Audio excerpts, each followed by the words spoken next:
Like Martin Luther King, I have a dream. I dream that someday all teachers will teach students how to think rather than make them think. I dream that all students will understand how their brain works and use the knowledge to be successful and excel in whatever endeavor they choose. Arizona School Administrator Jeff Kleck.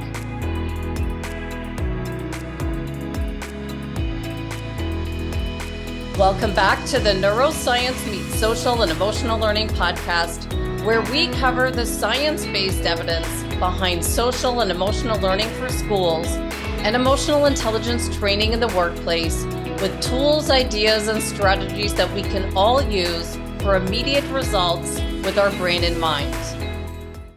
I'm Andrea Samadi, an author and an educator with a passion for learning, specifically on the topics of health, well-being, and productivity, and launched this podcast to share how important an understanding of our brain is for our everyday life and results using the most current brain research to inform our decisions. Our guest today is someone I've mentioned often on this podcast, but one day I realized I know very little about the person who encouraged me to pivot in the direction of neuroscience way back in 2014. Every interview I've ever done, someone always asks me, how did you end up doing a podcast on the topic of neuroscience?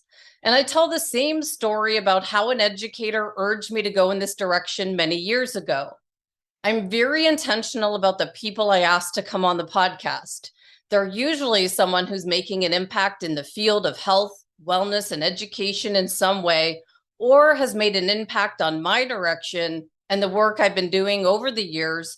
And while creating the questions for Dr. Ginger Campbell, who's well known for her podcast, Brain Science, I stopped to think for a moment about how in the earth did I end up where I am today, and I thought about our guest. I never ignore those flashes of insight that interrupt me while I'm working, as the connections I've made over the years are the only reason I'm here today, working in this field of educational neuroscience, and so very passionate about it with this incredible opportunity to think, learn, and create every single day. And I wouldn't have had the courage to move in the direction of neuroscience without the guidance of our next guest, Jeff Kleck, who's now the principal at Valley Christian School in Phoenix. I look forward to talking neuroscience with Jeff, someone I've not seen since he helped me to create my second book, Level Up, a Brain-Based Strategy. On today's episode 246, we'll be speaking with Jeff Kleck, and we'll see if we can fill in the blanks of where his passion for neuroscience began and what he's doing now to help educators understand how the brain impacts learning and what he thinks of the future of educational neuroscience in our schools, sports, and workplace environments. Let's welcome my mentor to this field of educational neuroscience, Jeff Kleck.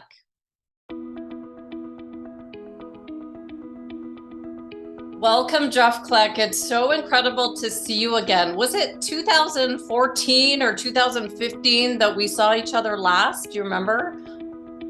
Boy,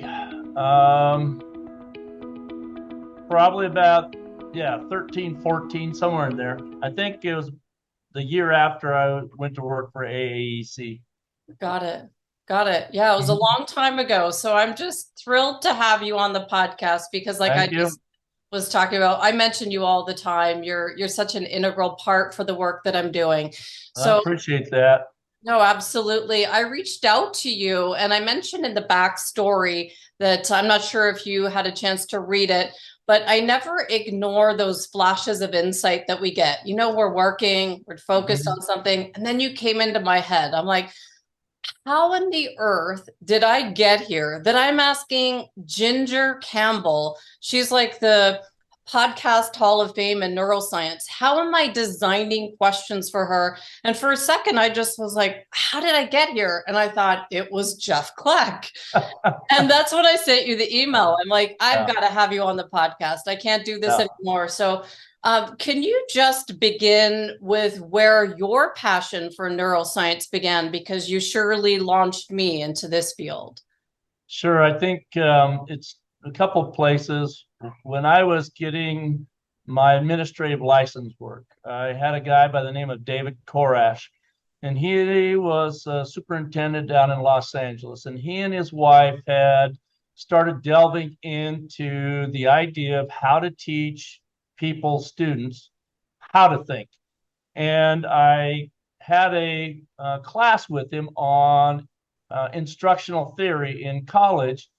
And that's what started me thinking. One of the things that he said the first day of class is that in order to understand and in order to get through this class, the first thing you need to do is agree with me that making someone think does not teach them to think.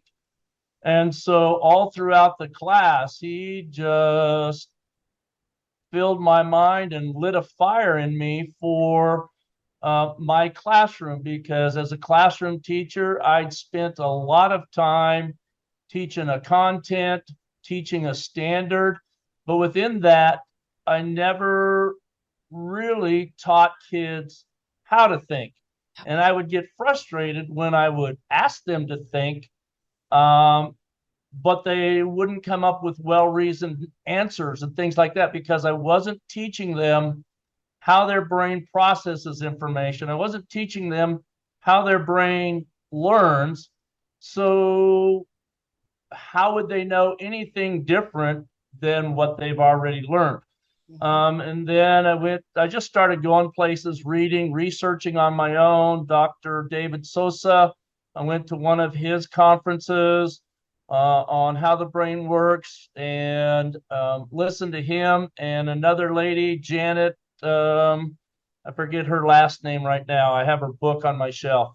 She came and spoke at a community college one time about helping kids learn how to think and how the brain works. So it's been a fascination.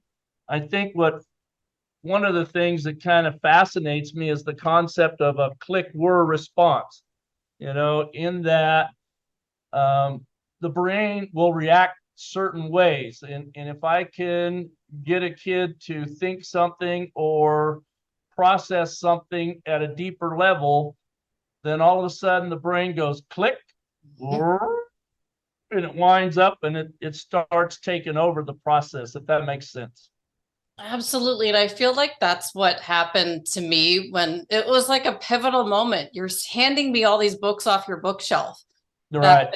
And I remember thinking, I don't know if I can do this. This was like, I was looking through David Souza's How the Brain Learns, and it was confusing. And I remember you said, you don't have to do this.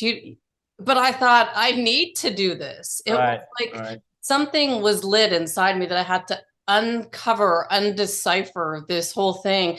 So, and I never forgot that you mentioned Carol Dweck to me. You said, you've got to understand Carol Dweck. And I hadn't heard of Carol Dweck before you had mentioned her. And I wrote her name on the back of a piece of paper when I was standing there.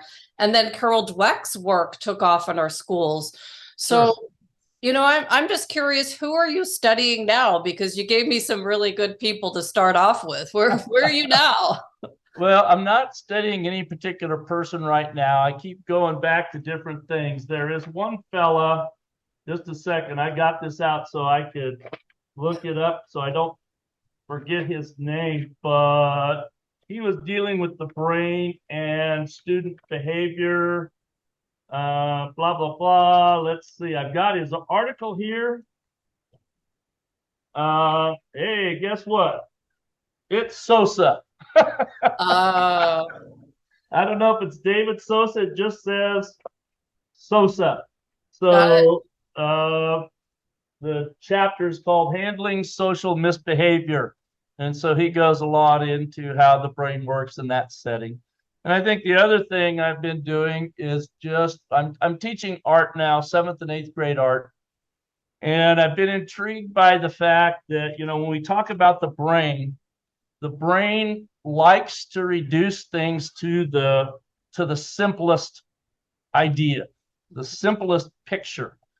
And what I've noticed in teaching art to young kids, I'm working with them to do sketch figures, people that you just scribble. You don't really have a set process other than your proportions for a human, and you scribble, and you let the scribbles take shape and create a human and let it go. What I find is that a lot of 7th grade students that I have, and even 8th grade students, basically they'll draw a person like they're drawing a chalk outline of a murder victim. And it really, I look at that and I'm going, okay, what's going on here?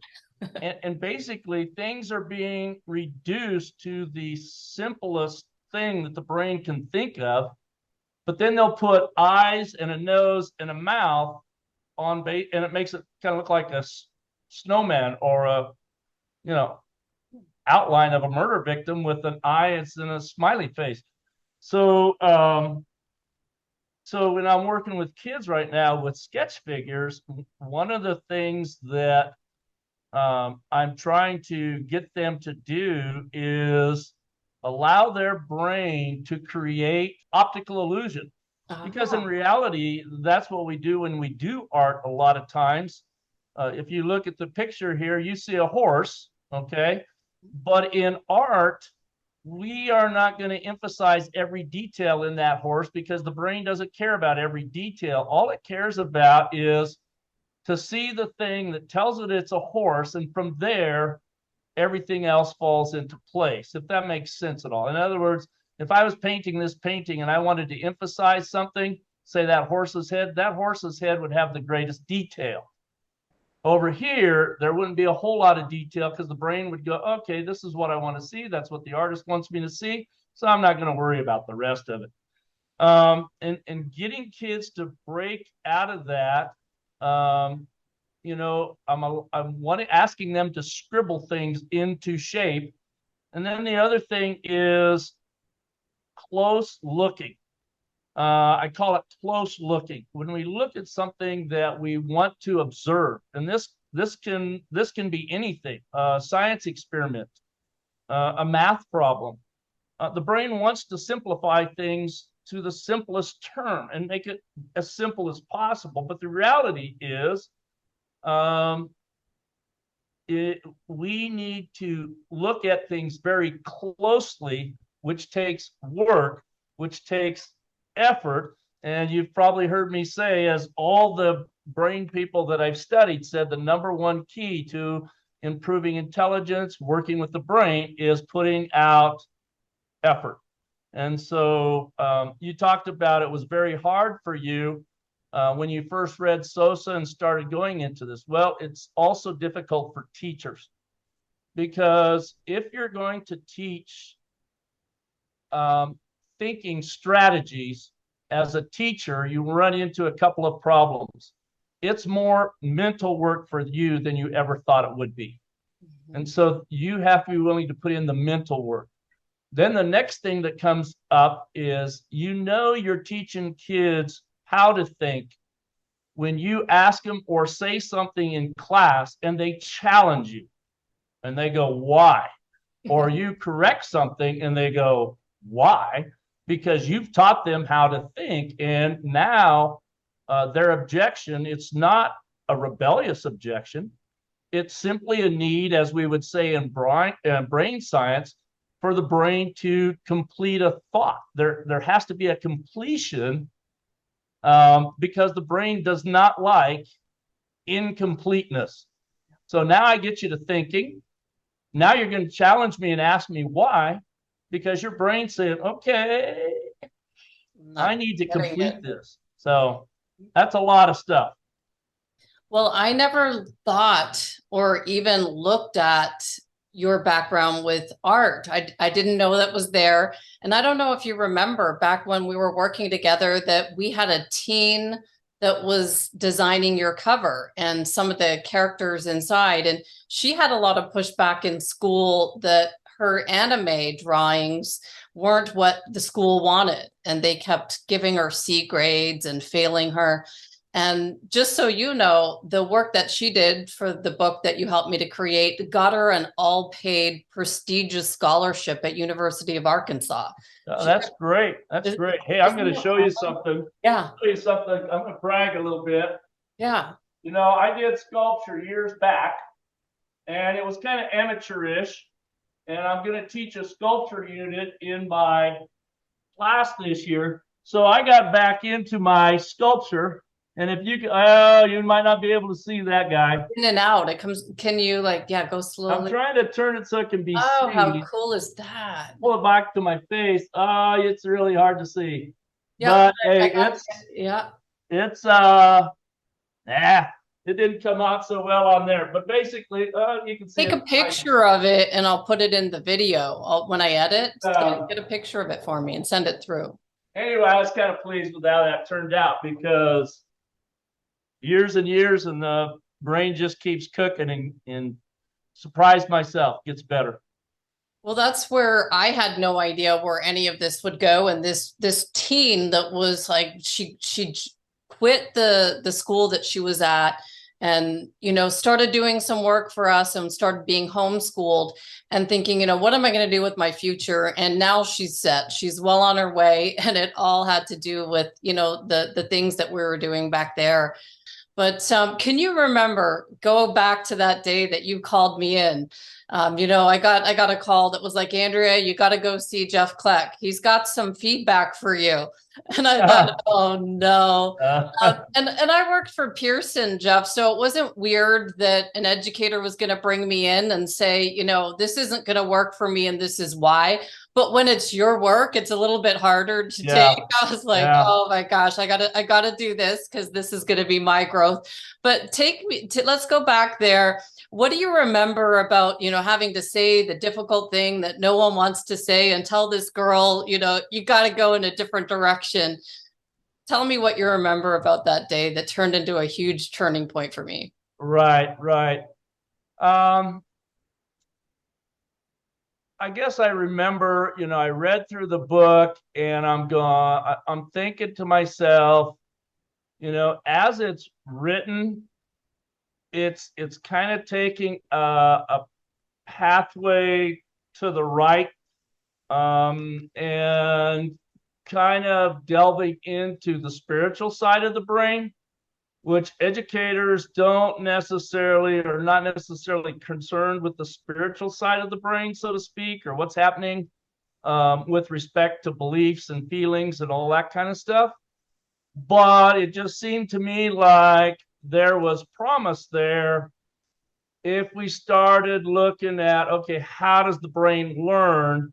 How can I improve my teaching or my product of wanting kids to think if we kind of turn that book that direction? And so I think that's where I just, said, as it's written, basically, I didn't see as a principal how I would be able to jump in behind it 100%. And I think sometimes what happens is, just like I said to you, the brain likes to simplify things. And I think a lot of people that may have looked at the book didn't look at it with close eye, close reading.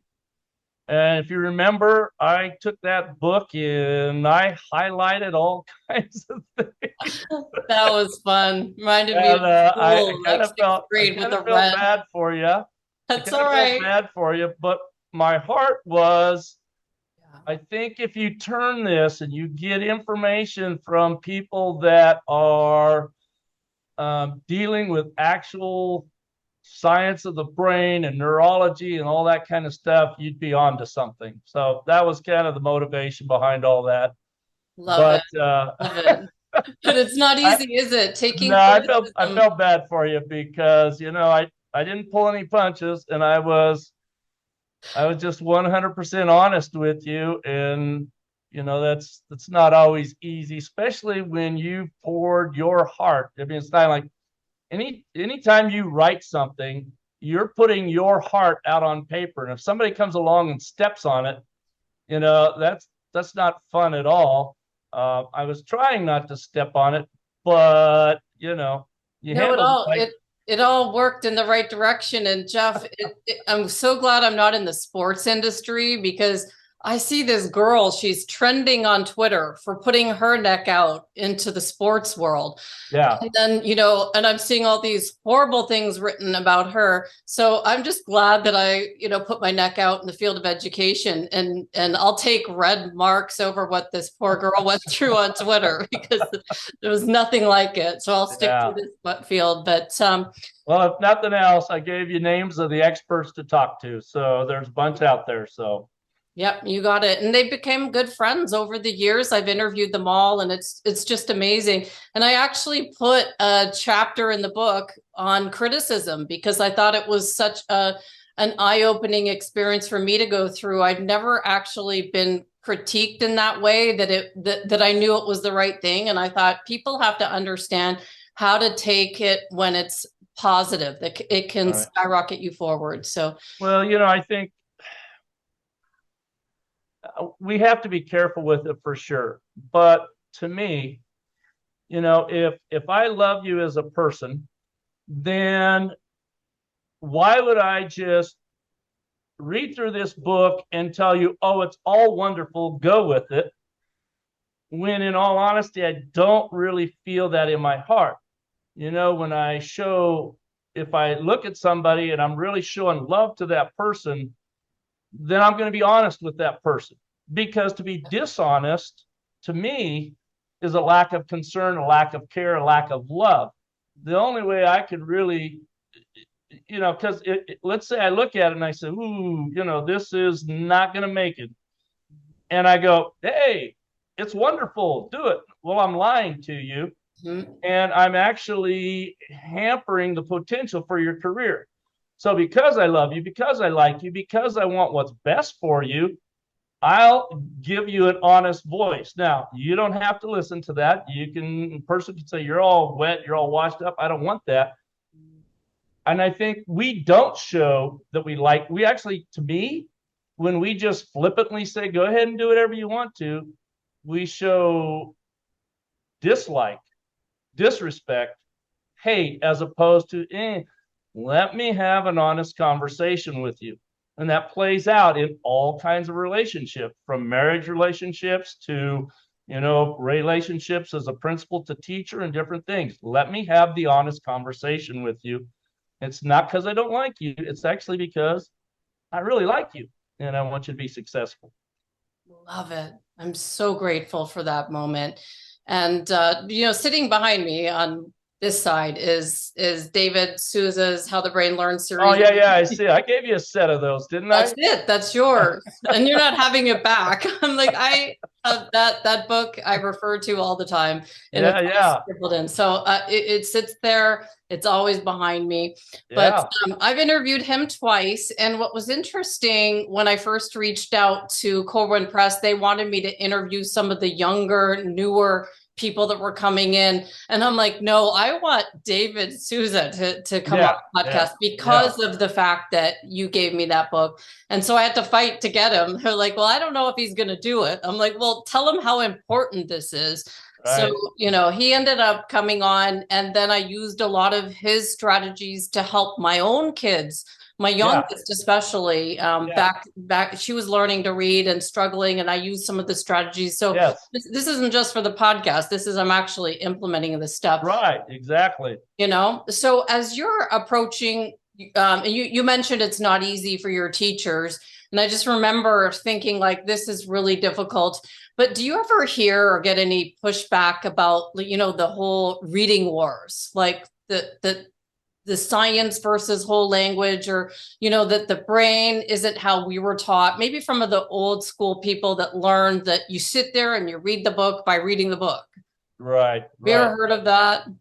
No, I haven't really gotten into a whole lot of that. I mean, much of my work is not so much with, reading. I have talked to teachers about, you need to understand that there's not a reading part of the brain. The brain connects, I think, I know the two things, Broca's area with the other one. Wernicke. Yes. And those are about 1.5 inches, 2 inches apart or whatever in the brain, if I remember correctly. So in order for someone to read, there has to be a connection between those two places. There's not like nobody can go, oh, here's the reading spot. So as a result, I just talked to teachers about how difficult it is to make those connections. And I know in Sosa's book, he has strategies for helping make those connections.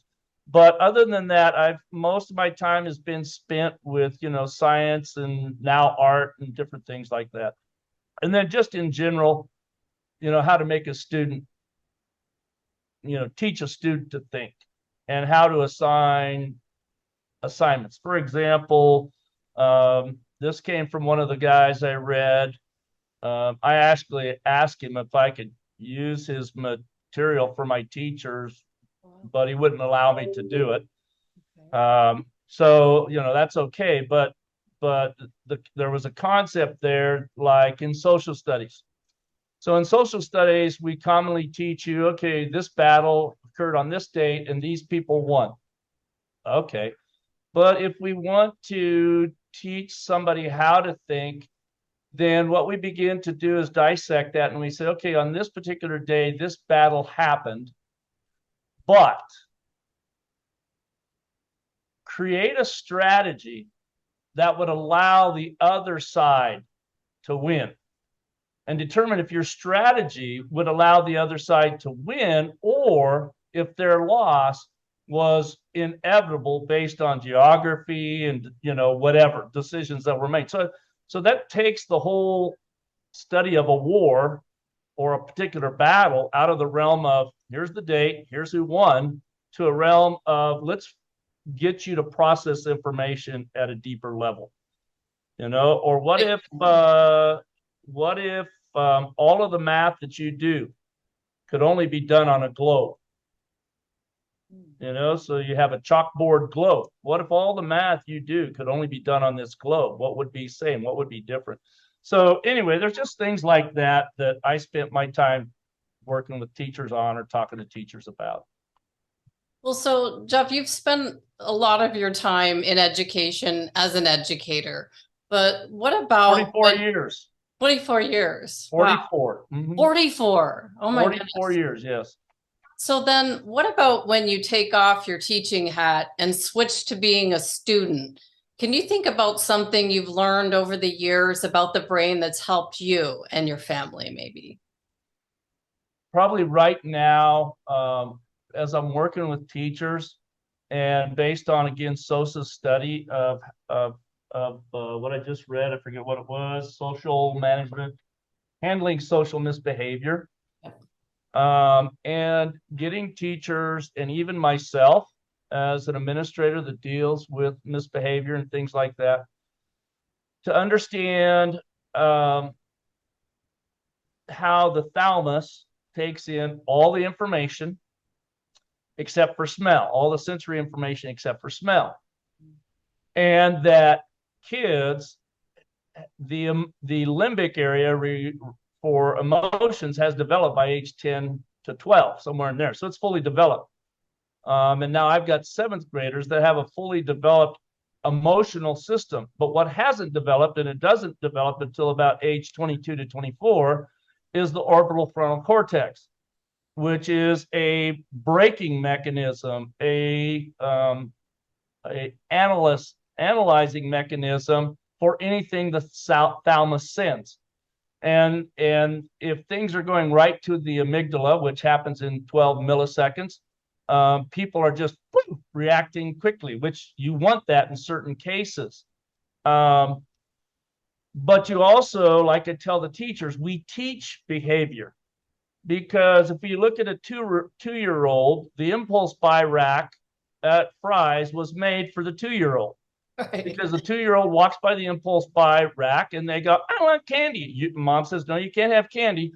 Then comes the temper tantrum. Well, why is that? That's because the information has gone right to the amygdala and the baby is reacting in a manner that it perceives, or the 2-year-old, that is socially acceptable for its age, which is where then teaching comes in, because we teach so that students can, as they develop that orbital frontal cortex, can begin to put a brake on that system, that emotional system that goes right to the amygdala and goes, hey, this is how you're going to react. This is like, your teenage daughter. You say something to her about, hey, you need to pick up your room and before you go out, and she goes, whatever, because the brain's telling her that's an appropriate way to react. And so we spend a lot of time actually teaching behavior. And, if you look at SOSA and all that kind of stuff, it's perfectly acceptable because the orbital frontal cortex develops through teaching and it makes decisions based on what it's learned. Short of, there's all kinds of things, that delay that, from drug abuse to, abuse, physical abuse, that kind of stuff. But, we still continue to work on that. And I think that's one of the things, I guess, as an administrator, dealing with issues with kids, that I constantly have to be looking at. Is there something that is curtailing the development of the orbital frontal cortex? How can I teach something that will help a student be successful later on in life? Yeah, that was a huge aha moment for me, Jeff, when I look back to when I was a teacher, and I only lasted a year at the Toronto District School Board. I had a behavioral class, and my students were throwing chalk brushes when I was trying to write stuff on the board. It was like a nightmare. Yeah. And I would turn around, I'd be like, sit down. Right. And yell at them, thinking like, because no one taught us anything about their brains or how to manage a class. So it was so different and such a huge aha moment. And that whole pick up your clothes thing happened this morning before my kids are going to school. Pick up your clothes. And, and the yelling just doesn't do anything because they don't listen. So, just thinking about all that, how many kids do you have? I know they're grown now, but I have 4 actually, 2 of my own and 2 stepchildren. My oldest son is Christopher Kleck. He is the chief of spinal surgery at University of Colorado Medical School. Then my second boy, he is a business analyst for PXG Golf. And then I have a stepson who is just a success story like you cannot believe. He was born with Asperger's. His mom was told that he would be in a home for the rest of his life. She looked at the doctor and she said, nope, that's not what God has planned for my child. So she immediately went into America West, quit her job as a flight attendant, and spent the next few years working with her child. And when people talk to her, people that just say, well, the school's going to take care of it and all that kind of stuff, she'll say, no, the school is a tool and they'll work with your child 10 minutes, 15 minutes, a half hour out of the day. But you need to be responsible to take care of that. So he would come home from school and she'd go to this doctor for speech therapy. She'd go to this doctor and this doctor. She spent a lot of time working with him, to her credit. And she's just an awesome lady for that. And this young man who was supposed to be in a home for the rest of his life is living in Seguin, Texas, in his own house with his own car, working for Continental Automotive. He's just been promoted. He's getting raises. And now, it's tough sometimes with folks that have Asperger's to find a mate. But he's found a girl that just loves him, and she completely understands the whole spectrum thing. And I mean, his life is just flying, but it was really because his mom, and I'm really proud of her, quit her job and did not rely on the school system to take care of her son. She made sure she trained her son up so he could have a life. And then my 4th son, he is a worship pastor at one of the Sun Valley churches here in Gilbert. Well, that's awesome, Jeff. I knew that I could see from your background on Valley Christian School a little bit about your family, but did you use this brain stuff with your kids when you were raising them? I didn't use a whole lot of it. I would do some of the things, like SOSA, or actually Diane Halpern talked about in her book. I did simple things like when they were younger, we'd go through the drive-through window and I'd say, okay, we just bought, whatever, four Big Macs for $3.99. How much am I going to have to pay? Yeah. You know, in Oregon, I didn't have to calculate tax. And so I would get them to think about math in different ways, you know, like, well, round that up to $4, right? And there's a penny off of each $4 unit. So you're talking about $12. And all you got to do is take away 4 cents from that, right? Yeah. So I would do that kind of stuff with them. I would give them nonsense riddles, like, and we would talk and just have discussions about it. I don't know if this was teaching them how to think or more making them think, to be honest with you, but I'm trying to remember the riddle. One of the riddles we used to do off the top of my head. If all the world were apple pie and all the seas were ink and all the trees were bread and cheese, what would we have to drink? And so, you know, just kind of working through some of that stuff. That's fun. My mom used to make me memorize like poems. Yeah. Things like that. But you're right. It makes you think if you give them a riddle or ask them a question like, how many grains of sand are on this beach? And they just right. be like, what?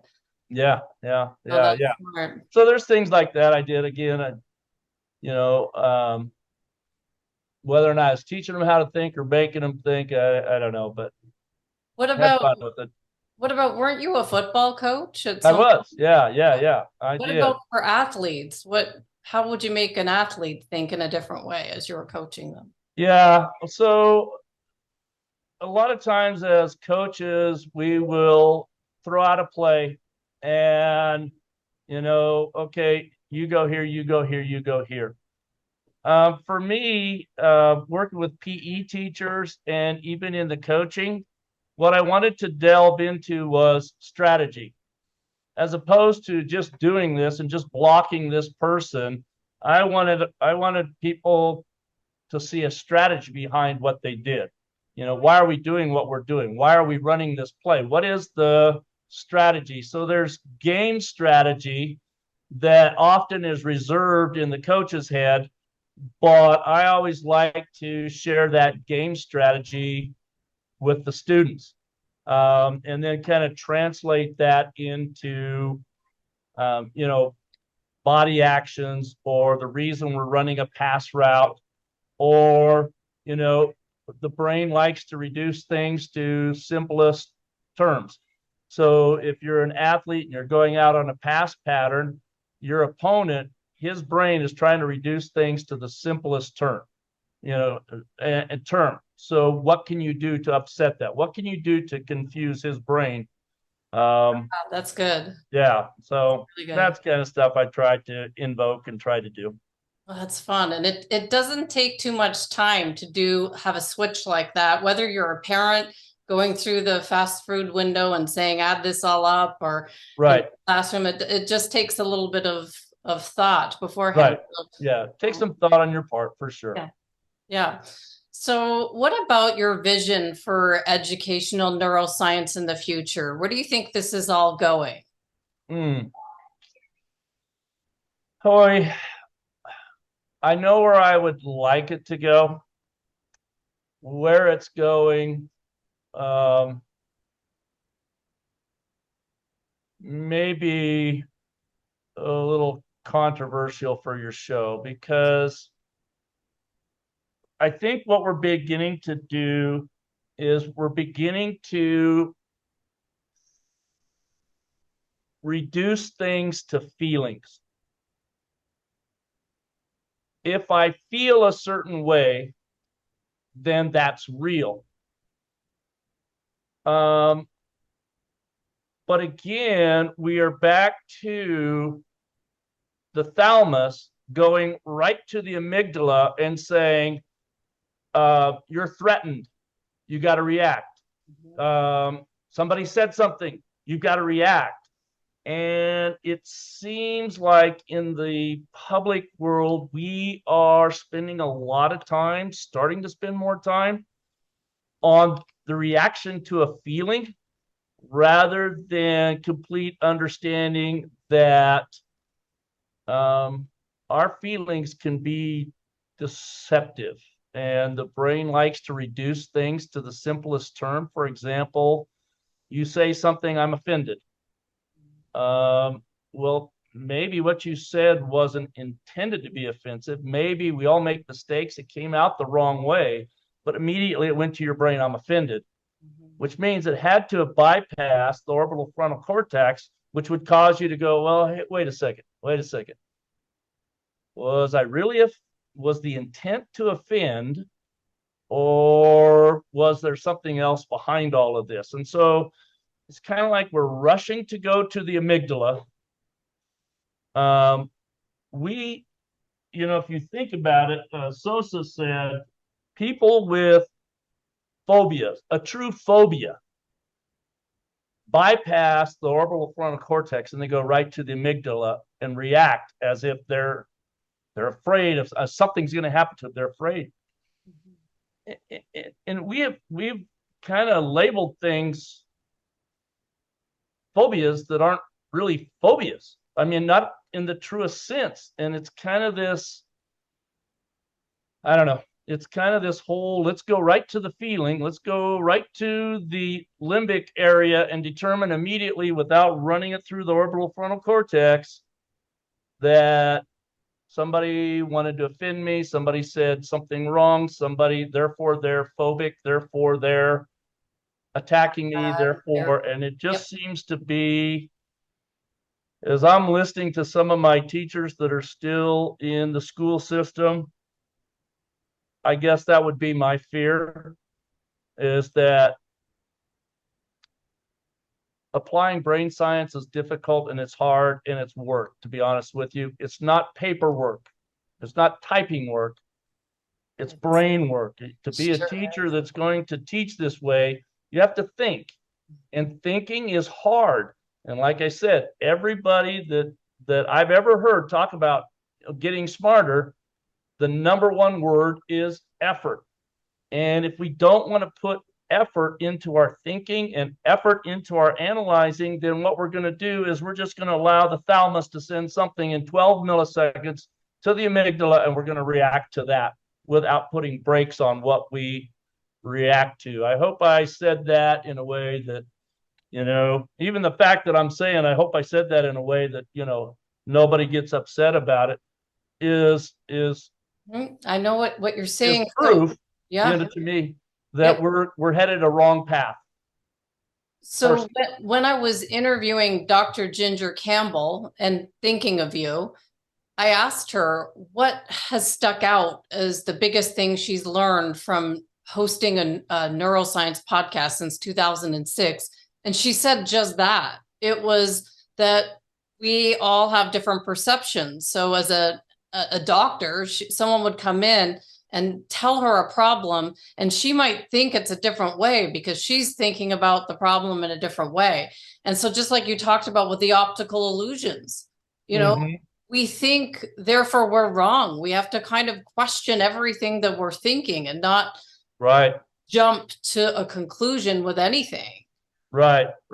And I think that's what you're saying, right? Is that correct? You're saying that we just have to be careful with where we're going, what we're thinking, when we react to people. For me, I just wanted to kind of get your final thoughts here. Is there anything that's important that I haven't asked you on this topic? Since you were my teacher back in the day, have I missed anything that's important? No, I don't think so. I think right now the brain science is pretty solid. I would have, let me just a second here. I think, did I share with you Janet Zadina's name? You must have, because I followed her, and she's definitely one of the leading beginners, but I have not interviewed her. So she's definitely someone. Yes, you did. You mentioned. Okay. So I mentioned a lot of names, and there are a lot of people out there. I know Dr. Korash is retired. He was the superintendent of Lake Oswego School District. I know he's retired, but he was really big. I mean, he lit the fire in me. So, there's some people, but as far as what we know, right now there's more stuff coming out, more stuff that we're learning. But what we know right now as a basis or a foundation is fairly solid. It's been around for quite a while. People, I told you about Dweck, but before Dweck, 10, 15 years before it, Dr. Korash, Sosa, they were already talking about the difference between a fixed mindset and a growth mindset. They just weren't using those words. So it's been around for a long time. I wish it would have taken off more sooner, but hey, it is what it is. Yep. But Jeff, I just want to thank you so much from the bottom of my heart for coming on the podcast, but also for lighting the fire under me all those years ago, because it really set me up for this. I can't even tell you the people I've met, the project, like you just have no idea what you did for me with that moment that you said, here, take this book. Let me talk to you about something. And that tough moment, you reflect back. I'm glad I was honest with you. Thank you. Couldn't have had it any other way. But I want to thank you so much for that and for your influence. I'll always be grateful. And if you do publish something in the future, I want to have you back on, because I know there's a book in you. You've got, although I have all your notes, I still have a bunch of your handwritten notes that you gave me. Oh, you still have the book with the handwritten notes? I have the book with the red pen. Okay. And I also have your handwritten notes you gave me where you were talking about the fight, flight, and freeze, and you talked about the airplane going over the head. I remember everything. Oh, yeah. Right. One of those pivotal moments that you don't forget anything. You're like, oh my goodness, life is going to change from here. Well, I'm either going to. I thought you remember, but because there was emotion there, right? When there's emotion, I thought I'm either going to cry in front of this guy or I'm going to do something with it. Oh my goodness. So I want to thank you so much for coming on the podcast, for your time. And I'll let you get back to your students. I know they're in my pleasure. But thank you, Jeff. Yep. Bye-bye. Bye-bye.